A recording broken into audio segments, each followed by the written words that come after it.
পীর মুরিদি কি ইসলামে আছে? পীরের হাতে বায়াত হওয়া কি কোরআন সুন্নাহ দ্বারা প্রমাণিত? আসসালামু আলাইকুম ওয়া রাহমাতুল্লাহি ওয়া বারাকাতুহু। আলহামদুলিল্লাহ ওয়াসসালাতু ওয়াসসালামু আলা রাসূলিল্লাহ ওয়া বা'দ। ফাআউযু বিল্লাহি মিনাশ শাইতানির রাজীম। বিসমিল্লাহির রহমানির রহিম। ফাসআলু আহলাদ যিকরি ইন কুনতুম লা তা'লামুন। সাদাকাল্লাহুল আযীম। সুপ্রিয় দর্শক শ্রোতা, যেখান থেকে আজকে আমাদের গুরুত্বপূর্ণ আলোচনাটি দেখছেন, সকল ভাই সকল বন্ধুদেরকে জানাই আন্তরিক সালাম, শুভেচ্ছা, মোবারকবাদ। দর্শক শ্রোতা, বরাবরের মতো আজও আমরা চলে আসছি আমাদের সকলের জনপ্রিয় অনুষ্ঠান মাসাইল রমাদান।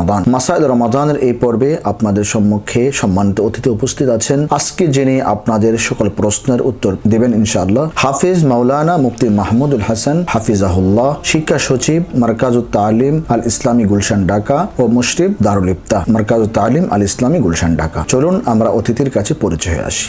আসসালামু আলাইকুম ওয়া রাহমাতুল্লাহি ওয়া বারাকাতুহু। ওয়ালাইকুম আসসালাম ওয়া রাহমাতুল্লাহি ওয়া বারাকাতুহু। মোহতারাম, কেমন আছেন আপনি? আলহামদুলিল্লাহ ভালো আছি, আপনি কেমন আছেন? আলহামদুলিল্লাহ, আল্লাহ সুবহানাহু ওয়া তাআলা ভালো রেখেছেন। মোহতারাম, আলহামদুলিল্লাহ, আপনাকে আমরা কয়েকটা পর্বে পেয়েছি, আলহামদুলিল্লাহ, খুবই ধন্যবাদ আপনাকে এবং শুকরিয়া, জাযাকাল্লাহ আপনার জন্য। আল্লাহ সুবহানাহু ওয়া তাআলা আপনার ইলমে আমলে বরকত দান করুক। আমাদের কাছে আজকের পর্বের যে প্রশ্নে আমরা দেখতে পাচ্ছি সেটা হলো যে প্রশ্ন করেছেন যে পীর মুরিদি কি ইসলামে আছে, প্রশ্ন করেছেন। মাশাআল্লাহ, সুন্দর প্রশ্ন করেছে দর্শক। বিষয়টা নিয়ে আমাদের দেশে অনেক মানুষ বিভ্রান্ত হয়। জি, এজন্য আমি প্রথমে যে কথাটা বলবো যে পীর মুরিদি ইসলামে আছে, অবশ্যই আছে। তবে পীর মুরিদির নামে যে অনেক জায়গায় অনেক ধোঁকাবাজি চলে, ভণ্ডামি চলে, অনেক শিরিক বিদআতের কাজ চলে, এগুলো ইসলামে নাই। বিষয়টা আমি একটু ক্লিয়ার করে বলি। কোরআন সুন্নাহ দ্বারা কিভাবে কোরআনের কথাই পাইছি। কোরআনুল কারীমে সূরা তাওবার একটি আয়াত আছে, 119 নম্বর আয়াত।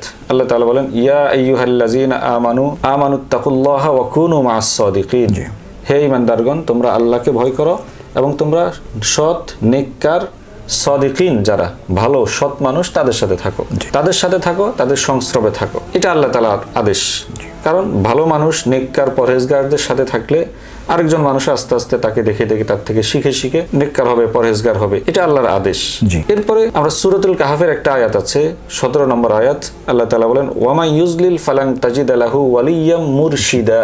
যে আল্লাহ যাকে পথভ্রষ্ট করে দেন, সে পথভ্রষ্ট হয়ে যায়, আল্লাহ যার জন্য হেদায়েত লিখে রাখেন নাই, সে তাকে সংশোধন করার মতো কোনো মুরশিদ খুঁজে পাবে না। তো মুরশিদ মানে ওই যে তাকে সৎপথ দেখাবে, সৎপথে নিয়ে আসবে সে। তাহলে এই দুইটা আয়াত থেকে আমরা বিশেষ করে সূরা তাওবার 119 নম্বর আয়াতে আল্লাহ তাআলা ডাইরেক্ট আদেশ করেছেন, কুনু মা'আস সাদিকিন, সাদিকিনদের সাথে তোমরা থাকো। সাদিকিনদের সাথে থাকো মানে তাদের সংস্রবে থাকো, উঠা বসা করো, নিজেকে আত্মশুদ্ধি, নিজের পরিশুদ্ধি নিজেকে করে নাও, তাদের সাথে থাকো। তাছাড়া আল্লাহ তাআলা নবীকে পাঠানোর যে কয়েকটা মিশন, আমাদের নবী সাল্লাল্লাহু আলাইহি ওয়াসাল্লামকে পাঠানোর যে মিশন, যে দায়িত্বগুলো দিয়েছেন, তার মধ্যে অন্যতম একটি মিশন ছিল ওয়ায়ুযাক্কিহিম। কয়েক জায়গায় এই আয়াতটা, এই শব্দটা কোরআনে আসছে, ইয়াতলু আলাইহিম আয়াতিহি ওয়া ইউআল্লিমুহুমুল কিতাবা ওয়াল হিকমাতা ওয়া ইউযাক্কিহিম। সূরা বাকারাতেও আছে, সূরাতুল জুমার মধ্যেও আছে যে মানুষের আত্মশুদ্ধি করবেন। যে আত্মশুদ্ধি নবী করেছেন, নবীর পরে সাহাবারা করেছেন, সাহাবাদের পরে তাবিঈরা করেছেন, যুগ যুগ ধরে চলতে চলতে আজও পর্যন্ত অনেক ভালো, নেককার, পরহেজগার, হক্কানি পীর মাশায়েখ যারা আছেন, তারা সেই নবীর থেকে ধারাবাহিকভাবে চলতে আসা সেই আত্মশুদ্ধিটাই করছে। এটাকেই আমরা আমাদের দেশীয় আঞ্চলিক ভাষায়, ফার্সি, উর্দু ভাষায়, বাংলা ভাষায় সেটাকে বলি পীর মুরিদি। পীর মুরিদি মানে নিজেকে আত্মশুদ্ধি, একজন মানুষ থাকবে যিনি সবাইকে আত্মশুদ্ধির জন্য চেষ্টা করবেন, যিনি সবাইকে সংশোধনের জন্য বিভিন্ন ধরনের আমল শিখাবেন, সংশোধনের নসিহত করবেন। এরপরে তার অনুসারীরা থাকবে যারা তার অনুসরণ করবে, তাকে মেনে চলবে। ওনাকে বলে পীর, বাকিদেরকে বলে মুরিদ। এটা কোরআন এবং সুন্নাহ দ্বারা প্রমাণিত একটি বিষয়। তবে হ্যাঁ, অবশ্যই আমি যেটা বলবো, পীর মুরিদির নামে বিশেষ করে আমাদের বাংলাদেশে, আরো বিশেষ করে চট্টগ্রাম অঞ্চলে অনেক বেশি ভণ্ডামি, বেদাতি, শিরিকি চলে, যেগুলা কোনোভাবেই ইসলাম সমর্থন করে না, যেগুলা কোনোভাবেই কোরআন সুন্নাহ দ্বারা প্রমাণিত না। পীরের দরবারে গিয়ে, মৃত পীরের কবরে গিয়ে সিজদা করা, সেখানে গিয়ে উরুস করা, মিলাদ, কিয়াম ইত্যাদি অনেকগুলো, মানে এমন কিছু আমল করে যে একদম শিরিক পর্যায়ে চলে যায়, কোনোভাবে ইসলাম সমর্থন করে না। কিন্তু তাদের এই অসমর্থিত, তাদের এই অপরাধমূলক কাজের কারণে মূল পীর মুরিদিটাকে কখনো মাইনাস করা যাবে না। মূল পীর মুরিদি কোরআন সুন্নাহ দ্বারা প্রমাণিত, আল্লাহর আদেশ, নবীজি করেছেন, সাহাবারা করেছেন, যুগ যুগ ধরে হয়েছে। কিন্তু পীর মুরিদির নামে ভণ্ডামি যেটা চলে এটা কখনো ইসলাম সমর্থন করে না, এটাকে কোনোভাবে সাপোর্ট করা যায় না। জি, ধন্যবাদ মোহতারাম আপনাকে। আমরা আবারও আসবো আপনার কাছে। আমরা পরবর্তী প্রশ্ন চলে যাচ্ছি। পীরের হাতে বায়াত হওয়া কি কোরআন সুন্নাহ দ্বারা প্রমাণিত? মাশাআল্লাহ, সুন্দর প্রশ্ন, আগের প্রশ্নের সাথে অনেকটা মিল আছে। এই প্রশ্নগুলো সাধারণত যারা এই পীর মুরিদি পছন্দ করেন না, একটু আগে যে বললাম ওই যে বন্ডদের বন্ডামিকে মাইনাস করতে গিয়ে এক শ্রেণীর মানুষ আছে টোটালি পীর মুরিদিকেই মাইনাস করে ফেলে। এটা উচিত না। মাথায় উকুন হয়েছে, উকুনের ওষুধ ব্যবহার করতে হবে, মাথা কেটে ফেলতে হবে না। ওনারা এই কাজটাই করছেন, উকুনের ওষুধ ব্যবহার না করে মাথাটাই কাটতে চাচ্ছেন। মূলত পীর মুরিদি ইসলামে আছে, পীরের হাতে বায়াত হওয়া এটাও ইসলামে আছে, কিন্তু বায়াতের নামে যে বন্ডামি চলছে এজন্য টোটাল বায়াত হওয়াকে অস্বীকার করা যাবে না। আমি আপনাকে 3 ধরনের বায়াতের কথা বলবো কোরআন এবং সুন্নাহ দ্বারা। কোরআনে 2 ধরনের বায়াতের কথা আছে, আরেক ধরনের বায়াত হাদিসের মধ্যে আছে। কোরআনে 3 ধরনের বায়াতের কথা পাওয়া যায়। কোনোটা পীরের হাতে বায়াত, কোনোটা রাষ্ট্রনায়ক খলিফার হাতে বায়াত, কোনোটা এই জিহাদের যিনি মুজাহিদ বাহিনীর প্রধান থাকবেন, আমির থাকবেন, তার হাতে জিহাদের বায়াত। যেমন আমরা সূরাতুল মুমতাহিনের একটি আয়াত, আল্লাহ তাআলা বলেন ইয়া আইয়ুহাল্লাযীনা আমানু ইযা জাআকাল মুমিনাত, হে নবী, ইয়া আইয়ুহান নাবিয়্যু, হে নবী, ইযা জাআকাল মুমিনাত, যখন আপনার কাছে মুমিন নারীরা আসবে, ইউবাইয়ুনাকা, বিশেষ করে নারীদের কথা বলেছেন, পুরুষরা তো আসেই, তারা আপনার হাতে ইউবাইয়ুনাকা, তারা আপনার হাতে বায়াত নিতে চায়। কিসের বায়াত? আলা আল্লাহ ইউশরিকনা বিল্লাহ, তারা শিরিক করবে না, ওয়ালা ইয়াসরিকনা, চুরি করবে না, ওয়ালা ইয়াজনিনা, জিনা করবে না, ওয়ালা ইয়াকতুলনা ওলাদাহুন্না, তাদের সন্তানদেরকে হত্যা করবে না। এভাবে অনেকগুলো কাজের কথা বলেছে। এই কাজ তারা করবে না। এই মর্মে যদি আপনি নবীর হাতে তারা বায়াত হওয়ার জন্য আসে, তাহলে আল্লাহ নবীকে আদেশ করছেন ফাবাইহুন্না, আপনি তাদেরকে বায়াত নেন, তাদের বায়াত আপনি গ্রহণ করেন।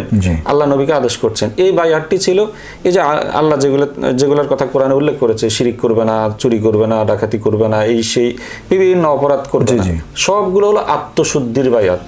আত্মশুদ্ধি, এক কথায় সংক্ষেপে যেটা, যে আত্মশুদ্ধির বায়াত হওয়ার জন্য যদি নারীরা আপনার কাছে আসে, আপনি তাদেরকে বায়াত নিন। তাহলে কোরআনের আয়াত দ্বারা প্রমাণিত আত্মশুদ্ধির বায়াত নেওয়ার জন্য আল্লাহ নবীকে বলছেন।